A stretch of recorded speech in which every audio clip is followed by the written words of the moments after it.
Welcome to Jets Rewind and JetsRewind.com. I'm Marty Shupak from Valley Cottage, New York, and I'm joined by Ray Clifford, my good friend out in Marysville, Ohio. And hopefully everybody is having a good holiday season. Ray, how you doing today? Doing all right. Enjoying the last few hours of some warm weather before a cold front zips on through.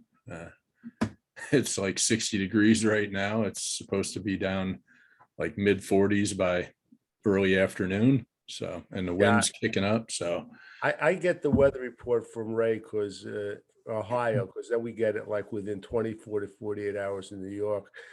Ray, the Jets are playing the Saints this week. They're underdogs for the upteenth time in a row. But before we start, I know you love our trivia, so I got a quick trivia for you, and it's easy to come up with an answer. All right. yeah. As we all know, the Jets kicking has been abysmal. Not just this year, going back to when they let go of Nick Falk. Ever since then, I'll never understand why they let go of that guy. But anyway, here's the trivia question, Ray. In the history of the Jets, and I'm just looking for a number. You can tell me the person, but you don't have to. What is the franchise record for field goals attempted in a game? All right, so that's the question. For a field goal kicker, what is the record for the field goals attempted in one game by one person? And you could give me anything from, I'll tell you, from 1 to 20. But you pick a number in there. Okay, Ray? Can't make it any fairer than that. Ray, uh, the Jets just ran. We'll have some last thoughts on our last game because they ran like I guess 4 plays in the third quarter, and I've heard so much stuff on Twitter and on radio shows and other venues about how that ruined the chance for Zach Wilson to have a good second half. But you weren't on our last show. I did a solo, so I'd like your thoughts on that last game, especially the defense. Go ahead, Ray. Well, the defense to me was the whole problem. They couldn't, as usual, couldn't get off the field, couldn't stop anybody.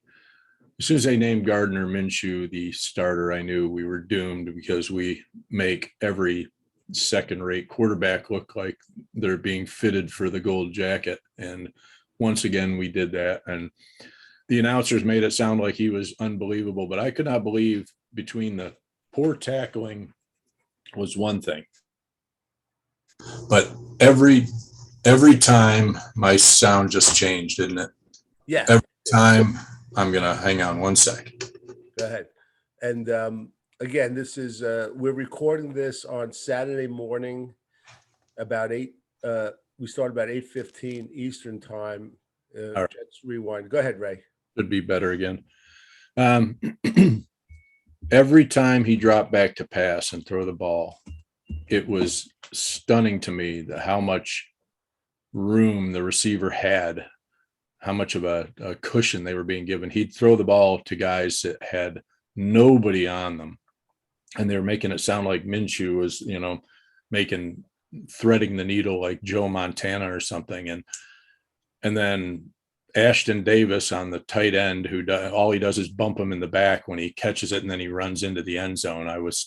I just was like, you got to be kidding me. You thought you were going to knock that guy over? How about just grab him around the ankles and drop him to the ground? We made that tight end look like Rob Gronkowski.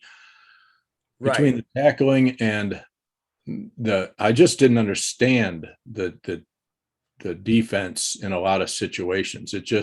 And then we had, I think I even texted you, I'll put 10 on the Eagles, and it was third and 22, fourth and 20. No, I think it was third and 18 or 19. And that's the play that I've had nightmares with for 7 nights. And Pinnock fell over again. Yeah. Pinnock, and I pronounced his name wrong last night. He slipped again. But as soon as the guy caught it, because I didn't see him slip, all I saw was him catch it with nobody near him. I said, there it is. Ray, what is it the Jets? Everything is so typical, and I'll give you. It's our defensive backs slipping in the crucial times. It's our line jumping off sides on a Uh, 4th and 1, the crucial times. It's our free agents always getting injured.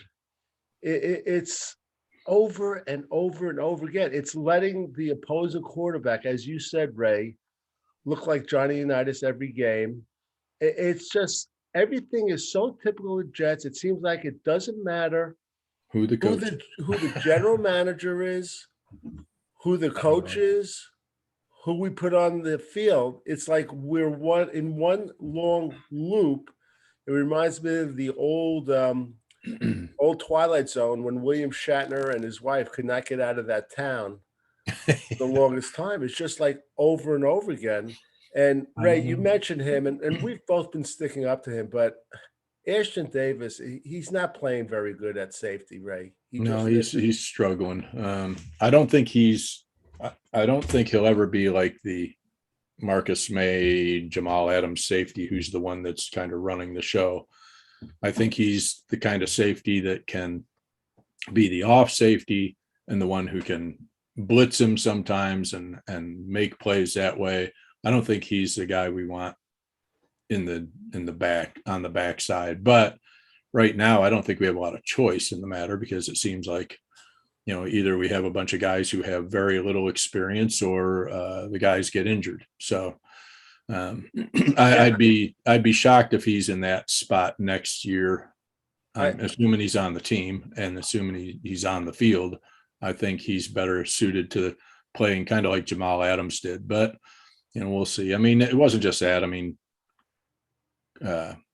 Quincy Williams had another good game, but Mosley again was, okay. Not.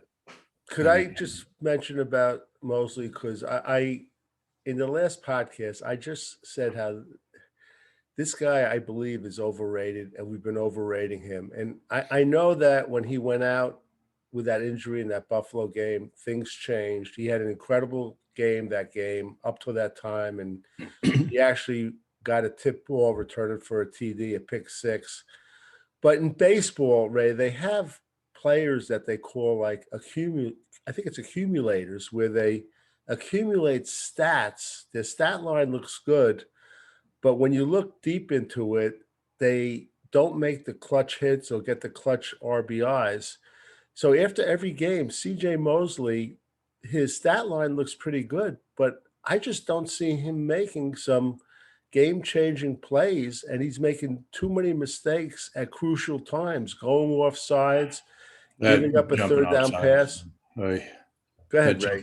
The jumping off sides thing, there's no excuse for that one for anybody, much less a vet. But I think what I do say on his behalf, why we need him right now anyway, is they say the whole defense seems lost when somebody else is back there calling the defensive plays and the changes and the what are they? And I don't know if they call them audibles, but the defensive audibles. It seems like at the very least he has everybody where they're supposed to be. He personally, I agree, he isn't lights out as a linebacker, but I think his value is in what he does with everybody else on the field, because the time he was off the field this year was similar to in Buffalo. As soon as he's not on the field, they they seem like they don't know where they're supposed to be. Everything seems to be a little out of whack. So, maybe next year we can have somebody who's more adept at running the defense and change things. But I think that's why I don't think we can get rid of him at this point. Right. While we're on that, quick question, and it's been come up in the media. Our defensive coordinator, Jeff Ulbrich, do you think he's back in 2022? And if it was up to you, would you bring him back?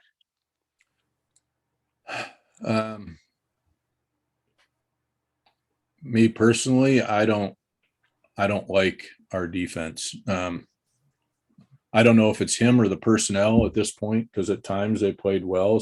And we all thought he was really good. So, and we've had some pretty serious injuries to some key guys.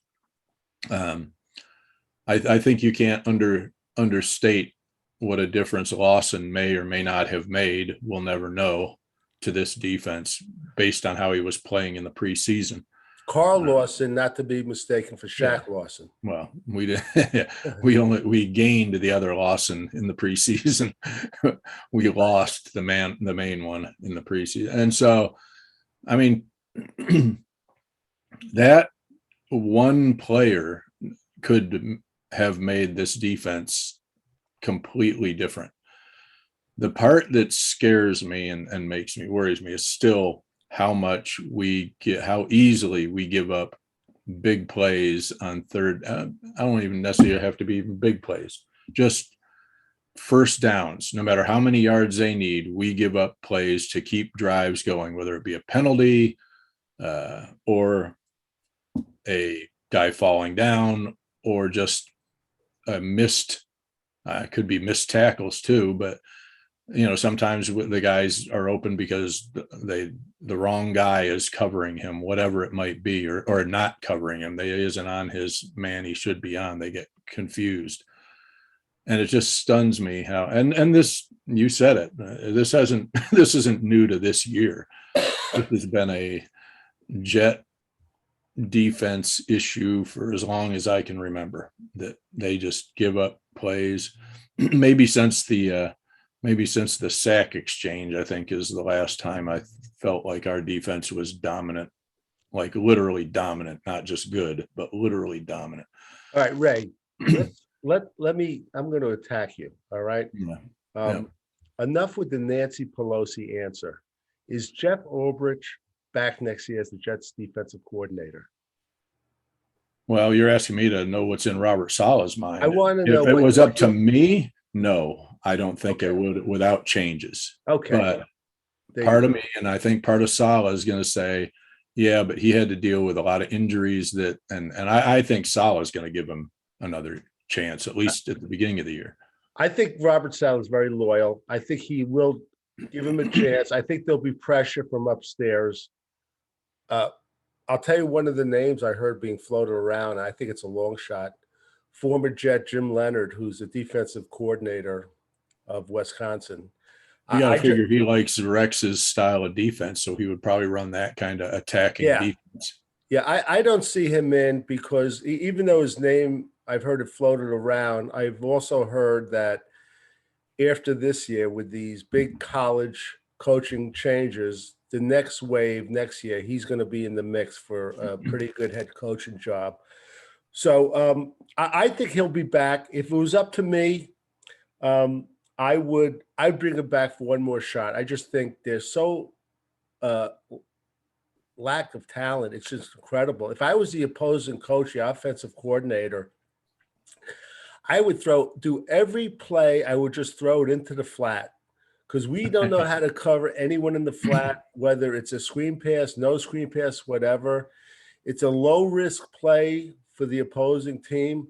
But am I wrong, Ray? It just seems whenever they throw it into the flat, we don't have a defender within 10 yards, and they just eat up real estate every single time. It drives me nuts. Yeah. Well, and part of the reason I think we give up so many first downs on third down is because when we have them in first and long or second and long, we don't, even if we don't give up a first down, that pass in the flat or the run, they'll get 5-6 yards, and they'll turn it into a 3rd and 3 instead of a 3rd and 7. Not that they don't tend to make the long ones too, but I just would feel like we'd get off the field once in a while if we just could keep them in a longer third down. It just seems like they can do whatever they want on first or second down, because we put them in a position where they could, 3rd and 3, you could run it, you can pass it, you can do whatever. So we have to stay in a defense that kind of, guards against both. And we're very susceptible to anything at that point. And the only guy that looks like he is a good press cover guy most of the time, not always, is Bryce Hall. Yeah, It's Hall, yeah, Bryce Hall. he's playing really good, and But the Ray, others, they yeah, seem to give up all kinds of room. and a lot of what's going on, Ray, and I alluded to this last time, is that what you said, the pass rush, being void of a good pass rush is killing us. And it went under the radar, but even though he's only has 2 sacks, Bryce Huff was pretty effective till he went out with an injury. Yep. And with that said, there's and when you have a pass rush, it does a number of things. It takes up space or personnel on the opposing team's offensive line or even their running backs. So when it does that, you're taking away some options for the opposing quarterback. It's not necessarily getting a sack or a quarterback hit on every play. No. It's using up the opposing team's personnel also, and we're just not doing it right now. No. Now, again, I know I'm jumping all around, but I was really hoping that this player from Michigan, Aiden Hutchinson, the defensive end, would be available, but he's playing so good. I think he played himself out of the 4th pick, which the Jets have right now, the 4th and 5th pick, up until the 1st or 2nd pick, probably the 2nd. Though, from what I hear, Ray, Kenny Pickett might be moving up to a top 5, and people get quarterback crazy when it comes to the draft. Ray, are we being too positive? Some of the Zach Wilson lovers, are we being too positive, taking too many little things that we're seeing and blowing it up? Like the second half of the opening game against Carolina or the first half against the Eagles. I came down strong that he's not our quarterback. What's your feeling at this point from what you've seen? I thought the first half was good. Of course, our defense was so bad that it just turned into a shootout, and I knew that was going to be trouble because I said at some point they're going to figure out how to stop them. And I will say that first drive of the second half, they kind of helped the Eagles keep it a long drive with some really iffy calls against the Jets. But then to go back right out and do a 3-and-out and put them right back on the field for another drive that takes up the rest of the quarter, I knew at that point we were doomed because we don't have enough high-powered offense to go down the field and score fast and get the ball back and score. I mean, we were doomed at that point. But he did show signs in the first half that he was understanding what was expected. His throws weren't on the money, though. He wasn't making everything. He was making better throws, but he was still off the mark. Why can't he lead guys? I don't know. I said that over and over again. Why is he throwing it to the body or a little behind him?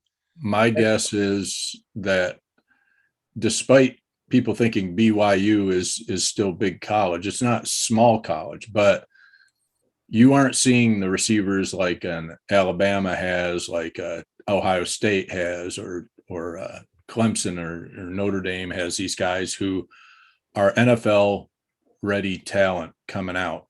And so you're throwing to NFL ready talent. If you're throwing to guys who aren't of that caliber, they probably aren't that as fast, and you're not used to throwing to guys with that kind of speed or that kind of quickness.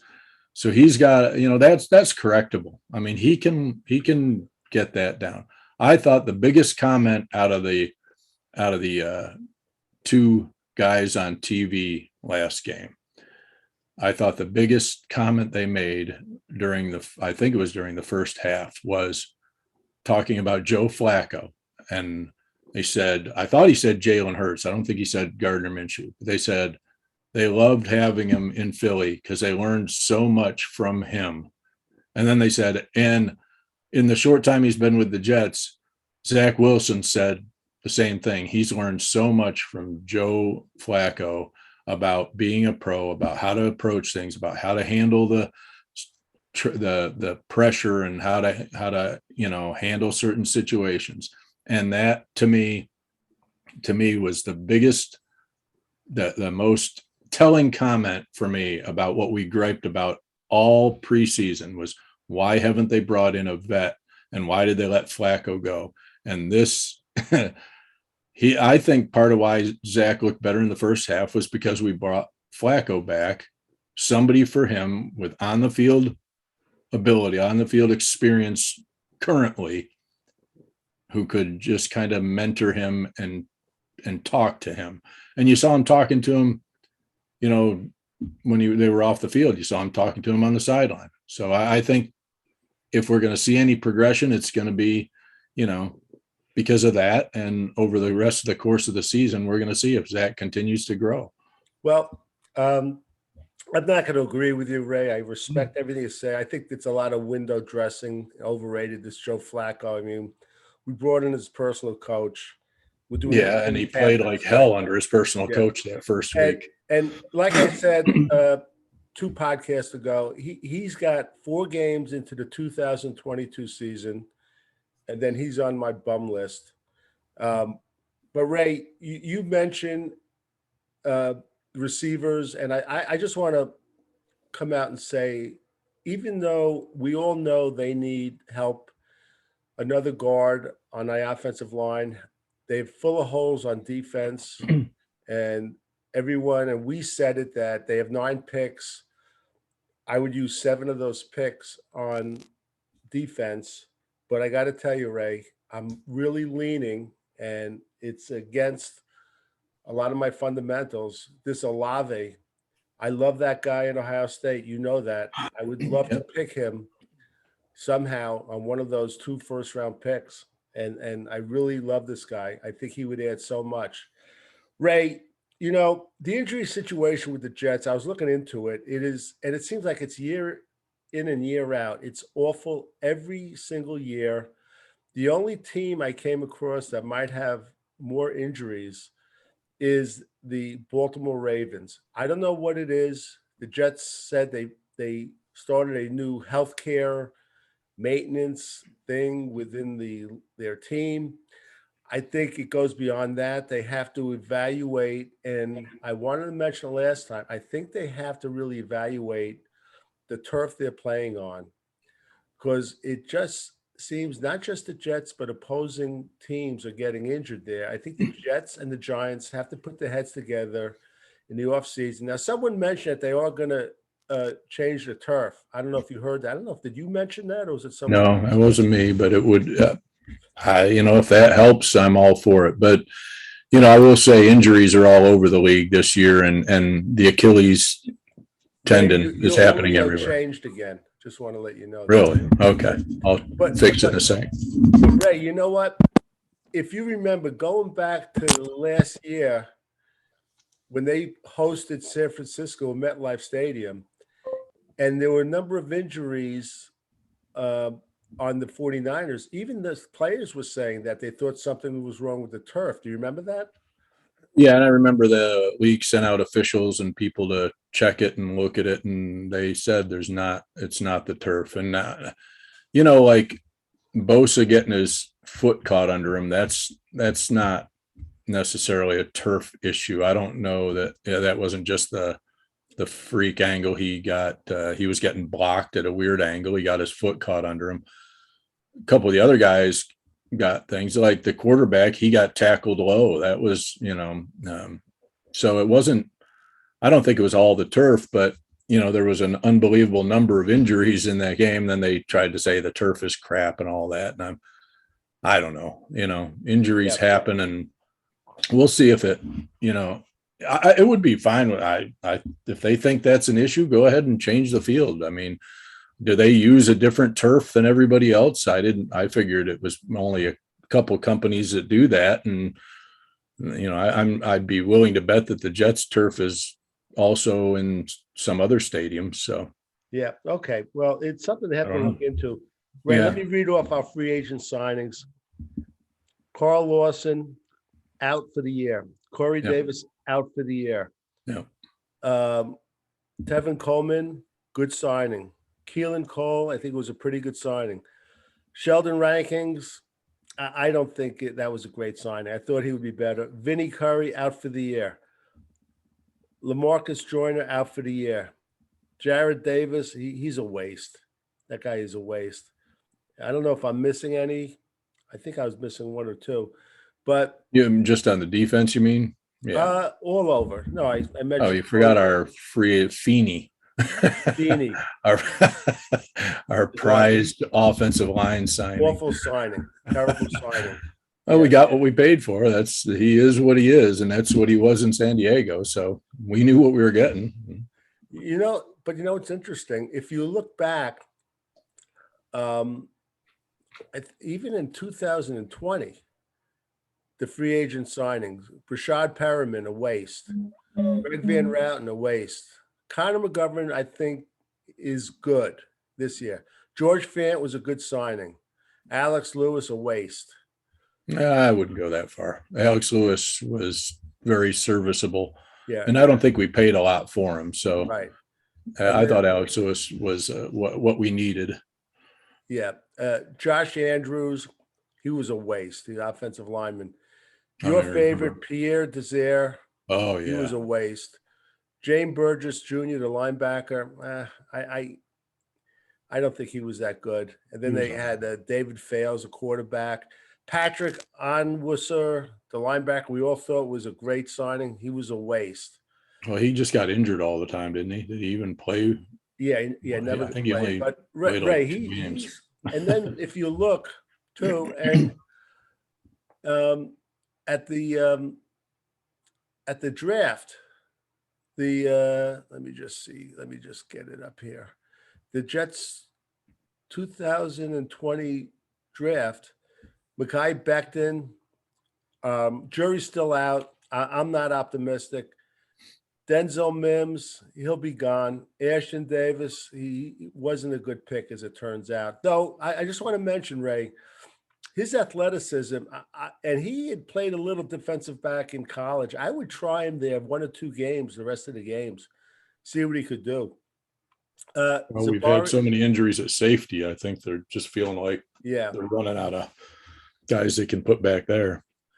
Jabari Zuniga, except for 1 sack, he was a waste. LaMichael Pirine, he'll be gone. James Morgan's gone. Cameron Clark, he's injured out for the year.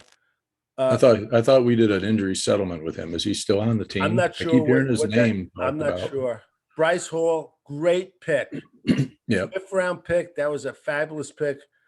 Braden Mann, he's been awful since he got back. I thought maybe they should have kept the other guy, not cut Braden Mann, of course not. But the other guy was punting so well. But Braden Mann has been terrible. Ray, how much pressure is on Joe Douglas this upcoming year for free agency and the draft? Well, I think. Well, I don't know. I think there's always pressure in free agency to get a guy, and I don't think he's free agent wise. I think he's been mediocre at best. He's been. I know you and Ralph like to talk about how patient he is, and I think that can be a blessing or a curse. And in the case of free agency, I think it's been more of a curse with Joe. I think he's held out too much on free agents when we had a ton of cap space. Now, I think his drafts have been, for the most part, pretty good. I mean, you never know if a guy's going to pan out. It's easy to look back and rip somebody, but I always say if you don't rip them at the time, then don't rip them. When you get to look back on it a year later, if you weren't questioning the draft, like I questioned Captain Morgan's draft, I questioned Christian Hackenberg's draft right away, all that stuff. Right. But I didn't question some of the others. Zuniga, I didn't really care for that draft either. But I think this is a big draft for him because and I don't even care about, well, I always care about our record, but I care more, do these guys look like they are going to be on the field making a difference? Did he draft guys who are going to contribute in some way positively, not just because it's a warm body and we've had injuries, but guys who really can be on the field? I really am expecting him to get a minimum of 4 starters out of this draft. And that's asking a lot, but depending on how high we end up picking all those ones, then he should have a lot of choices to go by. Which by one guy, which I was listening on the radio and I found out, and I'm not the biggest Alabama fan out there, but a lot of the guys were saying that the guy who's not going to be in New York for the Heisman ceremony because he was fifth in the voting, is a defensive end out of Alabama that they said is actually superior to Hutchinson, but didn't get the pub. Hutchinson, with that big game against Ohio State, bumped himself up big time. So if he's not there, if this kid from Alabama, if they think he's really what everybody is talking about and might be even better than Hutchinson, then he'll probably be available then at if we're at fourth or who knows. I'm waiting to see where we end up, but. And I want to accumulate picks. I want to trade down in one of those first round picks. Well, if you're going to trade down, I'd trade down the second one before the first one, unless whatever the second one is, I would trade down for a later first round pick and try to get another second and maybe a later round pick. It's just that they have so many holes. Ray, we're going to close this out in a couple of minutes. We're going to get right back to the trivia question. This has been terrific. But I want to do this segment quickly with you. It's basically a yes and no answer. I'm going to give you the name of a player and his age. Some of them I have what they made this year. And you're going to tell me if you think the Jets should go after this player. They're going to be free agents? Yeah, yes or no. Okay. First one, right tackle. He's on the Patriots. Trenton Brown. He's 29. He makes $9 million. He'll be an unrestricted free agent. You think the Jets should go after him? He's a right tackle.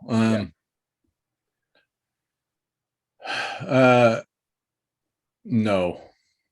Okay. There you go. I always like stealing Patriots free agents. I do too, but I don't want to overpay to do it. Okay. And I think if he gets 9 now, he's going to want more than that. All right. How about this one? Wide receiver, Green Bay, Devontae Adams. He's 29. He makes $14.5 million this year. Should they go after him?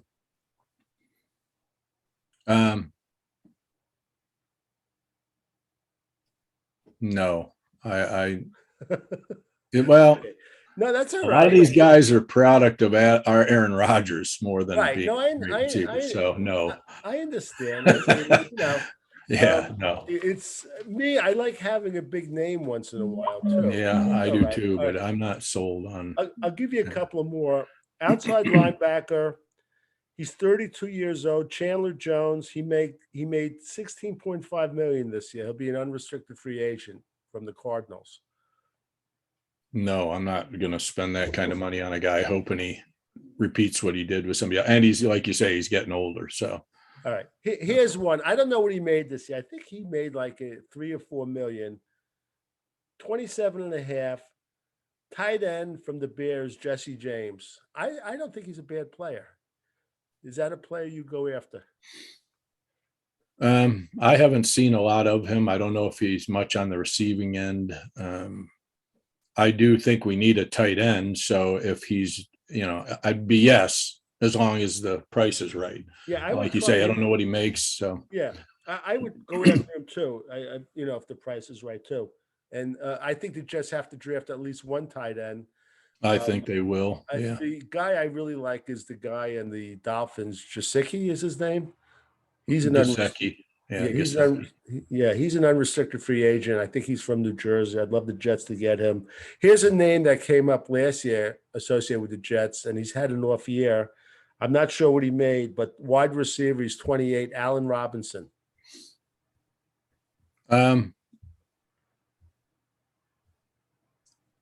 Yeah, if they're going to get rid of Mims, and if I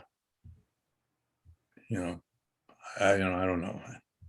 Hard to say. Yeah, I would if I think he's going to want a lot of money though. Would you? Keelan Cole is under a 1-year contract. If you could bring him back, who would you rather have, Allen Robinson or Keelan Cole? Well, I liked Keelan Cole too. I liked him. I liked him. I like him a lot. He'd be a lot more economical, but we don't seem to be focusing on him as much. Allen Robinson now, Corey Davis might get a little upset if we brought in Allen Robinson because Corey Davis thinks he's a number one, He's not a but number one. He's he 6'5". would be back to being number two, but he'd probably be a pretty effective number two. Right. So yeah, I mean, I think if we're going to bring in Robinson, then we're going to get rid of one of them, and it'd probably be Cole since he's on a 1-year deal. Now, I'll give you one more name before we do. And you know me, I've been on Corey Davis all year because of his drops too.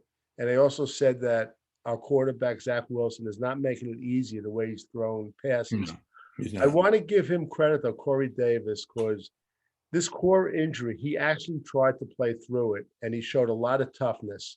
Yeah. So he's got to come back next year, and I'm hoping that he could turn it around, make me a huge fan of him. So I'm hoping that he will turn it around next year. All right, Ray, we'll do two more quickly.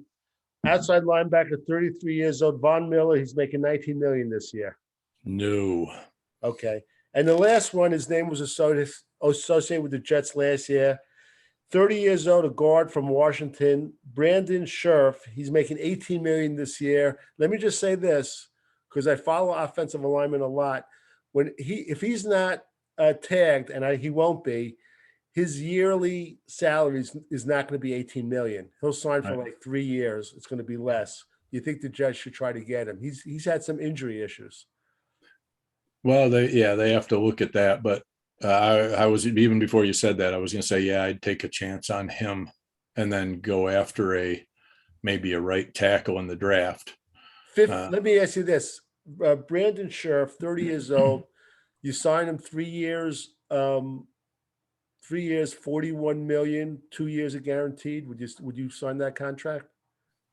Would I? Yeah, I would go that route. I would do anything that would give him a little bit of an out, but pay him. I think all they look at anyway is the guaranteed money. They don't, the guaranteed money is what gets guys to sign or not sign, not the. You're right. Not all right, Ray, we're going to close this out. Let's go back to the trivia question. And in the Jets kicking, with all the turmoil, we can't kick an extra point if our life depended upon it. Jet history. Who or what is the record? You don't have to tell me who, for the number of field goal attempts in a game. And I'm going to throw in a hint. It's pre-1990. So it could be anywhere from 1960 to 1990. But you don't have to give me the kicker. You can. You know who it is. You've heard of him very well, very well-known kicker. But I'm actually looking for the number. 1 to 20. All right, Ray, what is it? I'm sure I'm low, but I went with 9. Ooh, Ray. On November 1968, kicker Jim Turner attempted a franchise record 8 field goals. Ooh, 8. In a game versus the Buffalo Bills. The NFL record for attempted field goals in a game belongs to Jim Bakken, who tried 9 times against the Steelers back in 1967. Jim Turner owns the Jets record, is tied for second place on the NFL list with 4 others. Is that current, that 9 is still the current record? I hope it is. Otherwise, I think it is. I went back and I saw it and I just wondered. I usually like to confirm it 2 or 3 times. So I'm going to go with it and I'll look into it. If I have to do a mea culpa next tomorrow after the game, I will. We're going to close. Just for a quick, who I was going to say if you said name him? Go ahead. Bobby Howfield. Yeah. Because they were so bad, they tried a lot of field goals back then. So right. I bet. If you remember, the reason they got Howfield instead of Turner, they said that he kicked deeper into the end zone than Turner. I think he was our first soccer style. I think he was too. He was our first soccer style, and Pete Gogolak of the Giants was there first, and I think the first in the NFL. We're going to close this out. Ray Clifford, you enjoy the game tomorrow. I don't think there's any college football this weekend. Nothing of value anyway. Yeah, it's coming up, that New Year's Eve. I'm telling you, I have that circled. I can't wait. For the first time in 50 years, I won't be going to Times Square. I'll be home watching the games. And you know that's not true. I don't like Yeah, you and crowds are Yeah, not. I don't like. All right, so Ray, until next time, for Ray Clifford and Marty Shupak for Jets Rewind and JetsRewind.com. Until next time.